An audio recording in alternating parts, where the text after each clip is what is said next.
वैद्यकीय शिक्षण मंत्री हसन मुश्रीफ यांच्या पुढाकारातून आणि प्रसिद्ध लॅप्रोस्कोपी तज्ज्ञ डॉक्टर मुफज्जल लकडावाला यांच्या सहकार्यातून CPRमध्ये 2 दिवसीय मोफत शस्त्रक्रिया शिबिराचं आयोजन करण्यात आलं आहे.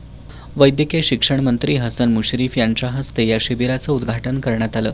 यावेळी बोलताना त्यांनी डॉक्टर लकडावाला यांच्या शिबिरातून गरीब गरजू रुग्णांना मोफत उपचार मिळतील, तसंच या ठिकाणी सेवा देत असलेल्या डॉक्टरांना अनुभव, वैद्यकीय शिक्षण घेणाऱ्या मुलांना प्रेरणा आणि मार्गदर्शन मिळेल असा विश्वास व्यक्त केला. या शिबिरात 5 ते 6 लाख रुपये खर्चाच्या शस्त्रक्रिया मोफत करत समाजासाठी योगदान देणारे डॉक्टर लकडावाला आणि त्यांच्या सोबतच्या 22 डॉक्टरांचे नामदार मुश्रीफ यांनी आभार मानले. डॉक्टर लकडावाला यांनी कोल्हापूरसह राज्यातील सर्व शासकीय वैद्यकीय महाविद्यालयांच्या ठिकाणी एका विशेष विभागाद्वारे भविष्यात सुद्धा लॅप्रोस्कोपी शस्त्रक्रियांसाठी आवश्यक ते सहकार्य करू अशी ग्वाही दिली. यावेळी आयुक्त के मंजुलक्ष्मी यांनीही मनोगत व्यक्त केलं. या शिबिरात 50हून अधिक रुग्णांवर बिनटाक्याच्या शस्त्रक्रिया होणार आहेत.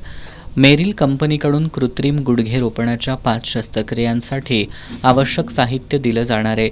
आज शिबिराच्या शुभारंभावेळी वैद्यकीय शिक्षण आणि संशोधन संचालनालयाचे संचालक डॉक्टर अजय चंदनवाले, CPRचे अधिष्ठाता डॉक्टर सत्यवान मोरे, जिल्हा शल्यचिकित्सक डॉक्टर सुप्रिया देशमुख, जिल्हा आरोग्य अधिकारी डॉक्टर अनिरुद्ध पिंपळे, वैद्यकीय अधीक्षक डॉक्टर शिशिर मिरगुंडे यांच्यासह शासकीय वैद्यकीय महाविद्यालयाचे प्राध्यापक, विद्यार्थी आणि रुग्ण उपस्थित होते.